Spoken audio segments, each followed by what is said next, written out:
ஏன் புருஷன் பொண்டாட்டி தானே கல்யாணம் பண்ணிக்கிட்டீங்கல்ல, எல்லாத்துலேயும் சமமாக இருக்கணும்னு ஆசைப்படுவீங்கல்ல, அப்புறம் என்ன உன் குறைய அவங்ககிட்ட சொல்ல, அவங்க குறைய உங்ககிட்ட சொல்லட்டும்.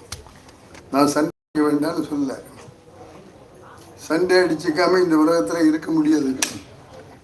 ஆக புருஷனை பொண்டாட்டியும் சண்டை அடிச்சுக்க வேண்டாம்னு இல்லை, சண்டை அடிச்சுக்குங்க. சண்டை அடிச்சுக்கிட்டே தான் பிரச்சனை சால்வ் ஆகும்.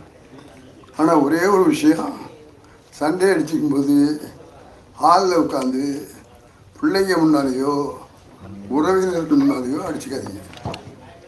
மாறுபட்ட கருத்து வந்துருச்சு, 2 பேரும் சடுக்கடிங்கன்னா 2 பேரும் சேர்ந்து பெட்ரூம்குள்ளே போங்க. பெட்ரூம்குள்ளே போய் 2 பேரும் பேசுங்க. யார் தப்பு பண்ணாலும் மன்னிப்பு கேளுங்க. கணவனும் கேட்கலாம், மனைவியும் கேட்கலாம், அதில் தப்பு இல்லை.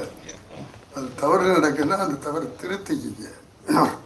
தவறை திருத்திக்கிட்டு இனிமேல் அந்த மாதிரி தவறு செய்ய மாட்டோம், நம்ம 2 பேரும் ஒத்துமையாக வாழ்வோம், விட்டு கொடுத்து வாழ்வோம்னு பேசி முடிவு பண்ணிக்கிட்டு